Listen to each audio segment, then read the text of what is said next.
इनका इमेज ही नहीं ठीक। अब जैसे तुर्की में वो जल्जला आया है, तो ये शहबाज शरीफ ने कहा था कि हमने जाना है, उन्होंने बुलाया नहीं था, खुद ही इन्होंने कहा था कि हमने जाना है। वैसे पहले से शेड्यूल था प्लान के जाना है। हाँ जी, लेकिन उन्होंने मना कर दिया वजारत खारजा ने। आज वो कतर का शहजादा है, उसको उन्होंने मोस्ट वेलकम किया है। तो इसका यही मतलब है ना कि आपको कोई पसंद नहीं ना कर रहा, आपको मुंह ही नहीं लगाना चाह रहा कोई। यहाँ पे एक इस मामले से हट के डिक्टेटरशिप से हट के अगर हम बात करें तो यहाँ पे ज़्यादातर जनाब सब इमोशनलिज्म का ख्याल किया जाता है कि मौलवी हजरात, ठीक है, उनको बस यही है कि जनाब सब अमेरिका है, वो नॉन मुस्लिम है, उनसे हमने ये चीज़ इंपोर्ट नहीं करानी है, उनके साथ हमने रिलेशन अच्छे नहीं करने, इंडिया है उसके साथ हमने हिंदू नहीं करने। अगर हम इस चीज़ से रिलीजन बेसिस पे अपने जो हमारे मामलात हैं, लाइक हमारा जो माइंड सेट है, उससे हट के हम अगर ओवरऑल एज एन इंडिविजुअल लें उनको भी, तो हम एज एन ह्यूमन बीइंग लें, ठीक है। हम ये मतलब कि रिलीजन बेसिस से हट के ये बात सोचें तो हम कई हद तक उनके साथ अच्छे रिलेशन कायम कर सकते हैं। यहाँ हमारे पाकिस्तान में जेंडर डिफरेंस मतलब कि हम अगले को, ये मेल है ये फीमेल है, ठीक है, हमारा सेक्सुअल एजुकेशन बहुत कम है, सेक्स एजुकेशन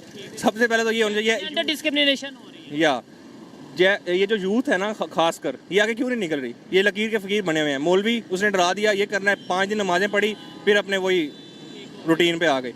अगर हम इस चीज़ से बाहर निकलेंगे, यहाँ पे सेक्सुअल हरासमेंट क्यों ज़्यादा है?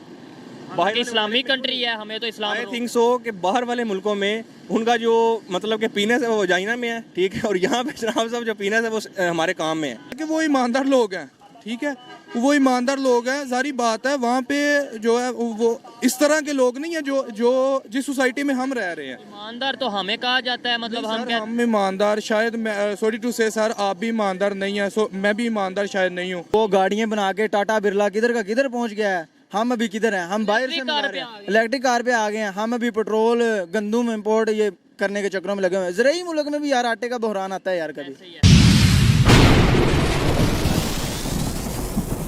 जी तो दोस्तों, मैं हूं सुहेब चौधरी और आप देख रहे हैं मेरा और आपका YouTube channel real entertainment TV. इस टाइम इंडिया में एरो इंडिया शो 2023 चल रहा है, जिसमें ऑलमोस्ट 80 से ज़्यादा कंट्रीज़ ने पार्टिसिपेट किया है। 800 के करीब ऐसी मल्टीनेशनल इंटरनेशनल कंपनीज हैं जिन्होंने पार्टिसिपेट किया है।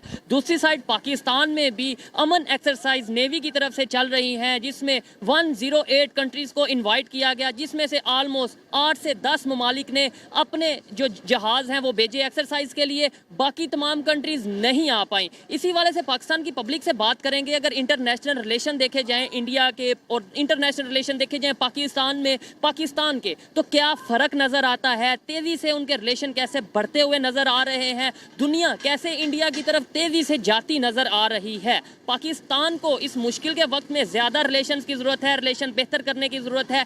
क्यों नहीं हम कर पा रहे? पाकिस्तानी पब्लिक क्या राय रखती है, जानेंगे इस वीडियो में। जो मेरी पर्सनल ओपिनियन है वो मैं आपको बताऊंगा वीडियो के लास्ट में। चलते हैं वीडियो की तरफ और मिलते हैं वीडियो के बाद। अस्सलाम वालेकुम। वालेकुम सलाम। आपका नाम? कैसर रहमान। आपका नाम? राव नमान। क्या करते हैं?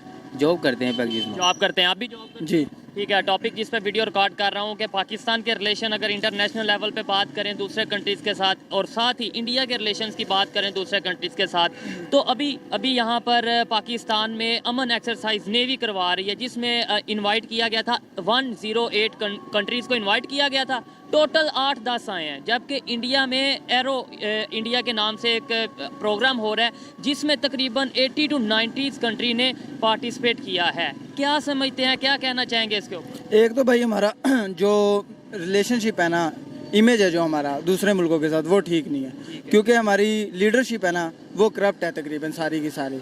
इमरान खान ने कोशिश की थी तो इस्लामी मुल्कों का एक इजलास बुलाया था इस्लामाबाद में, 52 ममालिक आए तो ये इन्होंने रजीम चेंज ऑपरेशन हुआ है, ये सारा हटा के उसको साइड पे लगा दिया है। कई उसने प्रोजेक्ट शुरू किए थे, बेचारे को साइड पे लगा दिया है। अब इनका इमेज ही नहीं ठीक। अब जैसे तुर्की में वो जल्जला आया है, तो ये शहबाज शरीफ ने कहा था कि हमने जाना है, उन्होंने बुलाया नहीं था, खुद ही इन्होंने कहा था कि हमने जाना है। वैसे पहले से शेड्यूल था प्लान के जाना है। हाँ जी, लेकिन उन्होंने मना कर दिया वजारत खारजा ने। आज वो कतर का शहजादा है, उसको उन्होंने मोस्ट वेलकम किया है। तो इसका यही मतलब है ना कि आपको कोई पसंद नहीं ना कर रहा, आपको मुंह ही नहीं लगाना चाह रहा कोई। नहीं, वजह क्या है, पसंद क्यों नहीं कर रहा? जैसे अब एरो इंडिया की मैं आपको बात बता रहा हूँ, वहाँ पर ऑलमोस्ट 80 to 90 कंट्री ने पार्टिसिपेट किया है। बड़ी बड़ी मल्टीनेशनल कंपनीज, 800 के करीब कंपनीज हैं जो वहाँ पे आई हैं, उस शो में आई हैं। क्या कहेंगे कि इतनी बड़े लेवल पर उन्होंने वो प्रोग्राम लॉन्च किया है, और इसके अलावा वहाँ पे उनको फ़ायदा कितना होगा? उनकी जो टेक्निकल चीज़ें हैं वो सामने वो शो ऑफ करेंगे, ये क्या कहना चाहेंगे? बेसिकली ये सारा डिपेंड करता है हमारी मौशियत पे। अगर हमारी मैशियत बिल्कुल इतनी कमज़ोर है, आप इंडिया को देख लें, उनकी मैशियत हमसे लाख दर्जे अच्छी है। इकॉनमी उनकी, हाँ, इस और उनका आप ये देख लें, हमारा मुल्क जो है वो अभी तक कर्ज़ों में डूबा हुआ है, इसलिए हमारे मुल्क कोई मुल्क अहमियत ही नहीं देता। लेकिन जब मुश्किल में कोई होता तो ज्यादा हेल्प करनी चाहिए ना दोस्त की। यही तो मैं कह रहे हैं, अगर हम खुद अभी कर्जे के मुताबिक हम लोगों को क्या कर्जा देंगे। आपसे ये सवाल कर रहा हूँ कि क्या फ़ायदा होगा कि एरो इंडिया के नाम से जो एक्सरसाइज इंडिया वाले कर रहे हैं, इतने ज़्यादा कंट्रीज़ ने पार्टिसिपेट किया है, कई कंट्रीज़ के मिनिस्टर आए हैं, कई कंट्रीज़ ने अपना प्रोग्राम वहाँ पर भेजा है, क्या कहना चाहेंगे कि उनके रिलेशन ऐसे बेहतर नहीं होंगे आपके ख्याल में? भाई इंडिया की जो मार्केट है वो $1 मिलियन की मार्केट है, और हमारे पास क्या है, हम अभी कर्जों में हैं। IMF के साथ मिलियन नहीं बिलियन। हाँ, $1 बिलियन की है। तो हमारे अभी कुछ हम IMF से मुआहदा तय करें, IMF हमें हाथ नहीं पकड़ा रहा। ऐसे ही तकरीबन 1998 में इंडिया ने IMF से जान छुड़वा ली थी। उसकी वजह क्या, IMF पॉलिसी बताता है, वो अप्लाई करें तो हम भी तरक्की कर सकते हैं। लेकिन हम क्या करते हैं, उनसे अभी वो कह रहे हैं $1.7 बिलियन ले लो हमसे, $1 अरब ले लो, करेंगे क्या?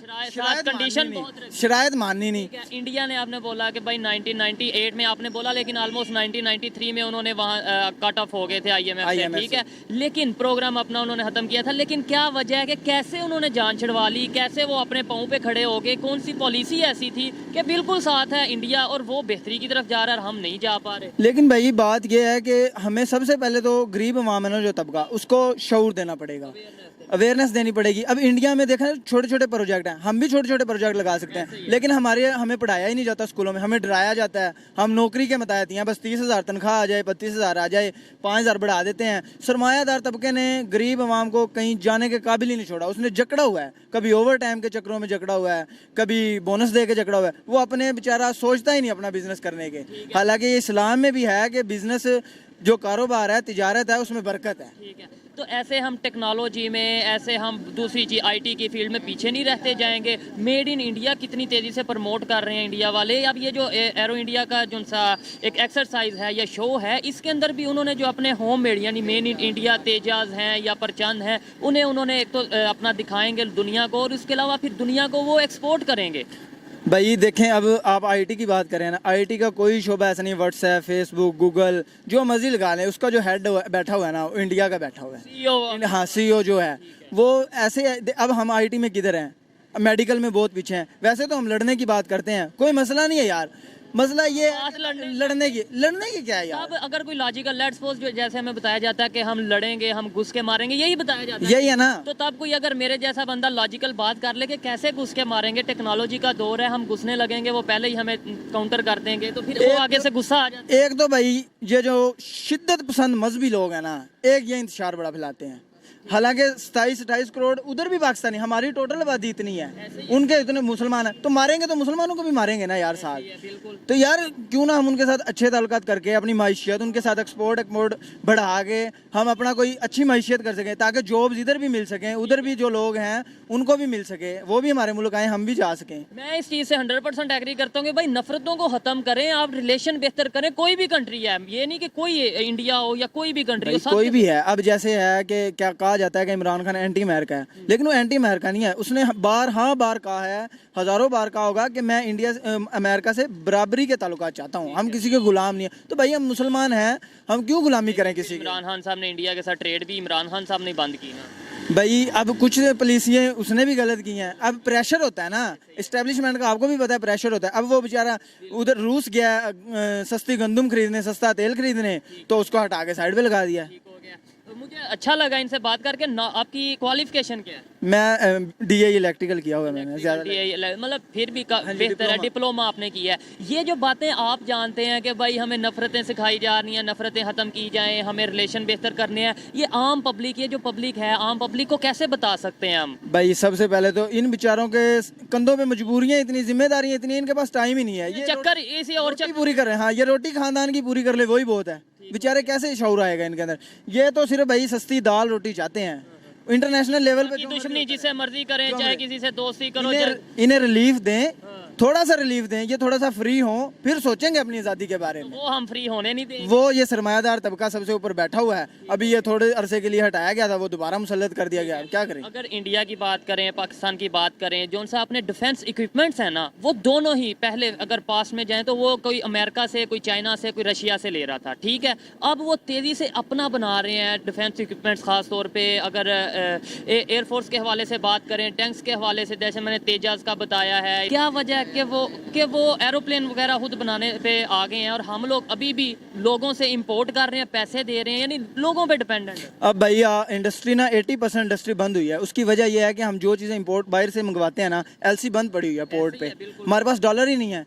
उधर प्याज गल गया है, टमाटर गल गया। यार हम एक ज़राई मुल्क है, हमारे पास गंदुम ही पूरी नहीं हो रही। 5500 रुपए मन तो गंदुम हुई पड़ी है। बात कर रहा हूँ ना, लॉजिकल बात जब करते हैं गुस्सा आता है कईयों को, देखने वालों को, कि भाई देखें, एक तरफ हम जंग की बात करते हैं कि घुस के मारेंगे, दूसरी तरफ लेट्स सपोज जो हमारी कंडीशन है, अल्लाह ना करे जंग के तो मैं हामी नहीं, लेकिन जैसे जो लोग जंग की बात करते हैं उनके लिए कि अगर जंग शुरू हो जाती है, पीछे से एलसीज बंद हो, हमारे पास तो इक्विपमेंट्स ही नहीं आएंगे, हमारे पास तो खुराक नहीं पूरी होगी, हम लड़ेंगे कैसे? टेक्निकल बात है कि नहीं? ऐसे ही है ना। अब यही है ना कि वो मैं फिर सीधी बात है कि रोटी पूरी नहीं हो रही, आप दूसरे के गिरेबान पे हाथ डाल रहे हो। यार पहले अपने आप को इतना स्ट्रॉन्ग तो करो कि आप किसी की आंखों में आंखें डाल के लड़ना जाओ। ठीक है, कोई मसला नहीं, अगर वो लड़ेंगे हम भी लड़ेंगे, ज्यादा से ज्यादा। लेकिन अगर वो मोहब्बत का पैगाम देंगे, हम भी मोहब्बत का सरेंडर तो नहीं ना करेंगे, लड़ेंगे। लेकिन ये बात नहीं है कि आप बिला वजह उनके साथ लड़ाई करें। वो आपके साथ लड़ते ही नहीं यार, वो अपना तरक्की करी जा रहे हैं, तरक्की करी जा रहे हैं। आप हमें यही सिखाई जा रहे हैं कि उनसे लड़ना है, वो हमारे खिलाफ है, हम मुखालिफ हैं। ऐसे तो नहीं ना है भाई। ऐसे सोच अगर सोच नहीं बदलेगी तो शायद हम पाकिस्तान को आगे नहीं। वो गाड़ियां बना के टाटा बिरला किधर का किधर पहुंच गया है, हम अभी किधर हैं? हम बाहर से इलेक्ट्रिक कार पे आ गए हैं। हम अभी पेट्रोल गंदुम इंपोर्ट ये करने के चक्रों में लगे हुए हैं। ज़राई मुल्क में भी यार आटे का बहरान आता है यार कभी। अच्छा लगा इनसे बात करके। लास्ट में आप बता दें बेहतरी कैसे आ सकती है, मेरी और आपकी हम सब की क्या जिम्मेदारी है? कैसे लोगों को बताएं कि भाई जिस कंट्री को हम दुश्मन कह रहे हैं वो बड़े बड़े एक्सरसाइज कर रहा है, बड़ी बड़ी वो अपना प्रोजेक्ट्स कर रहा है, दुनिया में अपना नाम बना रहा है, रिलेशन बेहतर कर रहा है, और हम जो उनसे वो दुश्मनी के चक्रों में। बेसिकली सबसे पहली बात तो ये है कि हमने दूसरे मुल्क के साथ अमन का पैगाम लाना है, हमने लड़ना नहीं है किसी के साथ। अगर हम उनके साथ अमन का पैगाम लाएंगे तो वो भी कल के मुश्किल के वक्त में हमारे साथ खड़े होंगे। तो बेसिकली मैं सब आम को यही कहना चाहता हूँ कि अमन का पैगाम लाओ और एक माशी दौर लाओ, अपने आप के अंदर इम्प्रूवमेंट लाओ।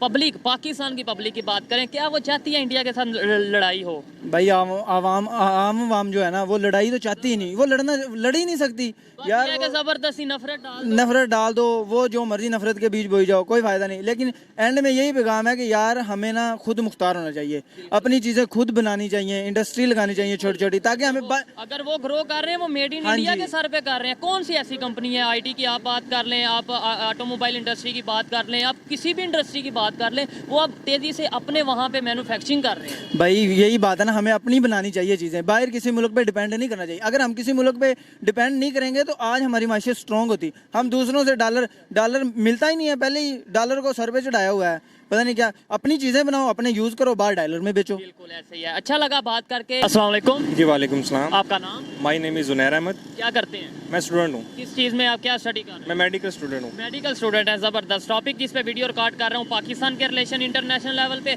और साथ ही इंडिया के रिलेशन इंटरनेशनल लेवल पे, इसके ऊपर थोड़ी सी डिस्कशन करेंगे। पाकिस्तान में इस टाइम अमन एक्सरसाइज चल रही है नेवी की तरफ से, इंडिया में एरो इंडिया एक्सरसाइज 2023 चल रही है।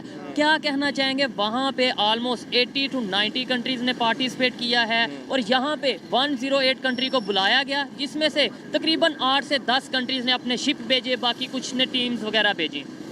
इसमें मैं फ़र्स्ट ऑफ ऑल ये कहना चाहूँगा कि हमारी जो डेमोक्रेसी है पाकिस्तान की, ये बेसिक जिस रूल पे हमारी डेमोक्रेसी वर्कआउट कर रही है पाकिस्तान में, उसके रूल्स एंड रेगुलेशन को फॉलो अप नहीं किया जाता। ठीक है। सेकंड वन ये कि यहाँ पे मिलिट्री जो प्रोपागेंडा है वो बाकी कंट्रीज़ की निस्बत यहाँ पे ज़्यादा है, क्योंकि हर मामले में, हर प्रोग्राम में, हर फैकल्टी में पाकिस्तान की, वहाँ पे मिलिट्री अपना रोल एक अलग तरीके से अदा कर रही है। वो कहते हैं दिफा भी तो वही करते हैं। दिफा करते हैं, लेकिन अब देखें ना आप, हमारी जो टोटल ओवरऑल जो उसको कहते हैं इनकम लगा लें, मंथली या ईयरली इनकम, अब बजट, टोटल बजट पाकिस्तान का, वो मिलिट्री के पास कितना है और ये ओवरऑल जो हमारे पास पाकिस्तान में अवाम पे कितना भी लगाया जाता है। अच्छा, मेड इन पाकिस्तान की अगर बात करें, पाकिस्तान में अगर चीज़ें बनेंगी, खास तौर पे डिफेंस इक्विपमेंट्स की बात करें जो कि हम कोई चाइना से लेते हैं, कोई यूएस से, तो कितना फ़ायदा होगा? जैसे अभी इंडिया की बात करें, उन्होंने अपने तेजाज और इसके अलावा दूसरे प्रचंड के नाम से ऐसे हेलीकॉप्टर्स वगैरह हैं या इस तरह की चीज़ें हैं जो खुद वो बना रहे हैं, ना सिर्फ अपने लिए बल्कि एक्सपोर्ट कर रहे हैं। अभी जो उनका एरो इंडिया शो है, इसमें भी जो कंपनीज आई हैं वो इसमें एक्सपोर्ट इंपोर्ट के हवाले से बात करें। I think so first of all यहाँ पे एक तो हमारी जो एक्सपोर्ट है बाकी ममालिक की निस्बत अगर हम उसको कंपेयर करें वो कम है, ना होने के बराबर है। हम इसको राउंड अबाउट 10 to 15% कह सकते हैं आउट ऑफ 100। ठीक है, फर्स्ट ये थिंग है कि हमारे जो इंटरनेशनल रिलेशन है उसके अंदर वो प्रॉपर वो हम एक रोल प्ले नहीं कर रहे। ठीक है, उसके बाद यहाँ पे एक इस मामले से हट के डिक्टेटरशिप से हट के अगर हम बात करें तो यहाँ पे ज़्यादातर जनाब सब इमोशनलिज्म का ख्याल किया जाता है कि मौलवी हजरात, ठीक है, उनको बस यही है कि जनाब सब अमेरिका है, वो नॉन मुस्लिम है, उनसे हमने ये चीज़ इंपोर्ट नहीं करानी है, उनके साथ हमने रिलेशन अच्छे नहीं करने, इंडिया है उसके साथ हमने हिंदू नहीं करने। अगर हम इस चीज़ से रिलीजन बेसिस पे अपने जो हमारे मामलात हैं, लाइक हमारा जो माइंडसेट है, उससे हट के हम अगर ओवरऑल एज एन इंडिविजुअल लें उनको भी, तो हम एज एन ह्यूमन बीइंग लें। ठीक है, हम ये मतलब कि रिलीजन बेसिस से हट के ये बात सोचें तो हम कई हद तक उनके साथ अच्छे रिलेशन कायम कर सकते हैं। देखें, इसके अंदर थोड़ा सा मैं भी बात को ऐड करना चाहूँगा कि अगर कोई मुसलमान है, मैं मुसलमान हूँ, मेरा अपना मजहब है, लेकिन वो अपना पर्सनल अपना होना चाहिए। आई थिंक सो हम उन पे ज़बरदस्ती इम्प्लीमेंटेशन नहीं करवा सकते। ठीक है, उनका अपने तो कर लें, अपना तो कर लें, अपना है नहीं उनको हम जो इन्होंने एरो इंडिया के नाम से इस टाइम शो चल रहा है, इतने कंट्रीज आए हैं, इतने कंट्रीज के मिनिस्टर्स आए हैं, इसके अलावा 800 के करीब मल्टीनेशनल कंपनी इंडिया में आई हैं, आपको नहीं लगता एक तो रिलेशन भी उनके बेहतर हो जाएंगे, डबल फायदा ले रहे हैं? और दूसरा वो अपना ये जो उनसे तेजाज कह लें या फिर दूसरा जो भी प्रचंड के नाम से ये चीज़ें हैं, एरोप्लेन है, हेलीकॉप्टर हैं, इनको भी वो एक्सपोर्ट करेंगे, जाहिर बात है डील्स होंगी, डबल फायदा कर ले रहे हैं, डबल फायदा ले रहे हैं। और यहाँ पे उनके अगर कंपेयर किया पाकिस्तान को, वो एट दी एंड क्या कहते हैं उसको, वो सर पकड़ के बैठ जाने वाली बात है। सर पकड़ के बैठ जाने, बेहतरी कैसे आ सकती है? कैसे हम, अभी तो हमारे पे मुश्किल वक्त है, तो कोई कंट्री क्या वजह है कि हम कैसे बेहतर कर सकते हैं अपने रिलेशन इंटरनेशनल लेवल पे? आई थिंक सो मैंने आपको ऑलरेडी ये बात बताई है कि पहले फर्स्ट ऑफ ऑल हमें अपने रिलीजन जो बेसिस है उससे हमें अपना माइंडसेट आउट करना होगा। ठीक है, वो कैसे बदलेगा? वो ये लोगों की सोच कैसे बदलेगी? जो आपकी सोच है ये इस पब्लिक तक कैसे आएगी? मैं ये कहना चाहता हूँ कि एक इंडिविजुअल, ठीक है, वो किसी और के नुक्ता नज़र पे ज़बरदस्ती हम उसको नहीं चला सकते, पहली बात। ठीक है, हम जो गैर मुस्लिम ममालिक है हम उनको अपने नुक्ता नज़र पे ज़बरदस्त नहीं कर सकते कि भाई ये काम इस तरह है, हमारा दीन इस्लाम ये कहता है, लेकिन उसके हट के हम पहला काम ये कर सकते हैं, अपना माइंडसेट ठीक करें। ठीक है, हम अच्छा एक और बात, हम डायरेक्टली जो हमारी डेमोक्रेसी है, लाइक हमारे पास मिनिस्टर्स, उनको जो हमारे मतलब कि हमें रूल कर रहे हैं पाकिस्तान में, हम डायरेक्टली उनको नहीं हम ब्लेम कर सकते, हम ब्लेम गेम नहीं खेल सकते। सबसे पहले हमें अपना माइंडसेट चेंज करना होगा। ये चीज़ 100% एग्री करता हूँ। ठीक है, हम अपना माइंड चेंज करेंगे, उसके बाद ही आगे बेहतरी की तरफ जाएंगे। नेबर्स के साथ खास तौर पे, अभी तो इंटरनेशनल लेवल की बात की है, इंडिया जितनी तेज़ी से ग्रो कर रहा है, इतने कंट्रीज उसके साथ अपने रिलेशन बेहतर कर रहे हैं, हमें भी बेहतर कर लेना चाहिए, या अभी भी अपनी ईगो या जो भी आप कह लें उसके आई थिंक सो ये ईगो नहीं है, ये हमारी टर्म्स एंड कंडीशन कुछ इस तरह की हो गई हैं कि हमें एक लाइक वो गुलामाना सोच में हम अपनी हो गए हुए हैं। हमें गुलामाना सोच ज़्यादातर हमारे अपने कायदीन जो इस्लामी कायदीन है वो हमें फेयर करते हैं, वो इतना खौफ पैदा करते हैं जन्नत और जहन्नुम का कौन, लाइक ये समथिंग हमें इस चीज़ से बाहर निकलना होगा। हमें एज एन इंडिविजुअल अपने मोराल्स, अपने जो वो कंसिस्टेंसी है उस पर हमें आगे निकल सकते हैं हम उस बेस पे। कितना टाइम लगेगा? 5 साल, 10 साल, आने वाले 10 साल में पाकिस्तान का फ्यूचर क्या देख रहे हैं? ये सोच बदलेगी पब्लिक की? देखें, दुनिया, मैं हर प्रोग्राम में ऑलमोस्ट ये कहता हूँ कि दुनिया टेक्नोलॉजी में जा रही है आगे, दुनिया आईटी की फील्ड में आगे जा रही है, दुनिया नई नई इजादात कर रही है, मेडिकल, हेल्थ, एजुकेशन में बहुत बेहतरी कर रही है। हम आज भी इमोशनल ब्लैकमेल होते हैं और इमोशनल ब्लैकमेल करते हैं। It depends on each individual in the Pakistan कि वो क्या कितना कंसिस्टेंट है। ठीक है, विजन क्या है, उसका विजन क्या है, उसके गोल्स क्या हैं, उसके मोरल्स क्या हैं, दैट्स इट। अच्छा, बड़ा इंटरेस्टिंग सा क्वेश्चन है कि हमारी सोच में और इंडिया वालों की सोच में, पब्लिक की बात कर लें चाहे गवर्नमेंट की बात कर लें, दोनों साइडों की सोच में फ़र्क क्या है? आई थिंक सो हमारी सोच और उनकी सोच में ज़मीन आसमान का फ़र्क है, वी कैन से। ठीक है, कैसे, थोड़ा सा बताएं। First of all I want to say that कि हमारे यहाँ पे एजुकेशन हर हवाले से चल रही है। ठीक है, उसमें स्टूडेंट्स की फीसिस, ठीक है, उसमें कितने मतलब के एक्स्ट्रा फंड्स हैं जो हम एक इदारे को, लाइक्स एनी इदारा जो पाकिस्तान में है, लेकिन क्वालिटी नहीं है एजुकेशन की। सुन लें मेरी बात, वहाँ पे हम उनको फीसिस पे कर रहे हैं ईच एंड ठीक है। ईच एंड एवरीथिंग हम उनको पे कर रहे हैं, लेकिन वहाँ पे सिर्फ ये है कि हम लकीर के फ़कीर हैं, we can say in simple words. पहली बात ये है कि हम फीसिस पे कर रहे हैं, सब कुछ कर रहे हैं, लेकिन हमारा प्रैक्टिकल काम बिल्कुल मतलब कि बिल्कुल ही नहीं है। हमें सिर्फ एक थ्योरी बेसिस पढ़ाया जाता है, ठीक है। अच्छा, हम थ्योरी बेसिस, ये तो एक फॉल्ट हो गया ना पहला कि हमें प्रैक्टिकल नहीं बनाया जा रहा, प्रैक्टिकल्स नहीं करवा रहे। अब देखिए ना, आपने बात की रिसेंटली कि वो आगे क्यों निकल रहे हैं हमसे, आगे वो इसी वजह से निकल रहे हैं, वहाँ पे उनका एक एक इदारा उनको प्रैक्टिकली लेके आता है, ना कि वो रट्टा सिस्टम, वी कॉल से रट्टा सिस्टम, ठीक है, वो नहीं है। वहाँ पे उनको हर एक थ्योरी पढ़ाई है, उस पर उसे प्रैक्टिकल वर्क करवाया गया है, उनके माइंड्स और एक्स्ट्रा ऑर्डिनरी हो गए हैं, उनके अंदर एक क्यूरियोसिटी पैदा हुई है। सवाल पैदा ये होता है कैसे चेंज हुआ, मेरा सवाल आप समझे नहीं है। मैं ये कहना चाह रहा हूँ कि देखें 1947 में एक साथ थे हम, एक साथ थे। 70 साल में कौन सी ऐसी एक साथ चीज नहीं थे। हाँ, मैं समझता हूँ 1940 में हम एक साथ नहीं थे, हम गुलाम थे। तो वो तो अगर हम गुलाम थे, वो भी गुलाम नहीं थे। नहीं, उन्होंने रूल किया है, उन्होंने स्ट्रगल किया है, उन्होंने अपना माइंडसेट चेंज किया है, वो आगे आए हैं।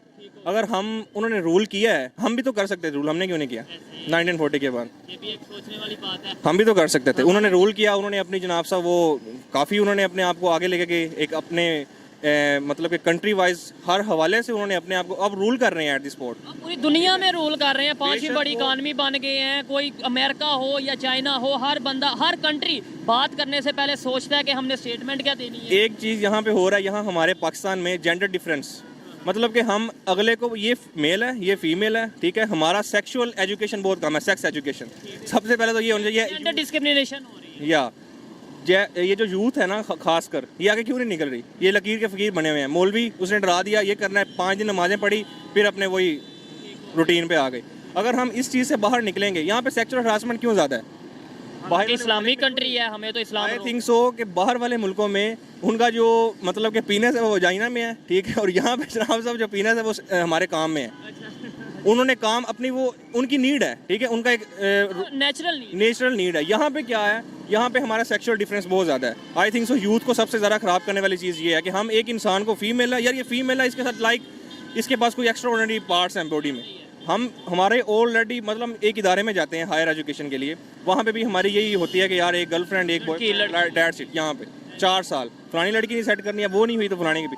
हम कोई प्रैक्टिकल वर्क नहीं कर रहे, कोई विजन नहीं दिया जा रहा हमें। बात यही है, जो चाहे वो आप पूरा उसे लंबा लेंथ ही करके कर लें या फिर 1 मिनट में आप उसे शॉर्ट कर लें, कि भाई पाकिस्तान की जो यूथ है उसमें विजन नहीं है, ठीक है। बांग्लादेश की बात करें, इंडिया की तो अब हमने जो सारी डिस्कशन की, बांग्लादेश भी हमारे से बाद में बना, वो हमारे से आगे निकल गया।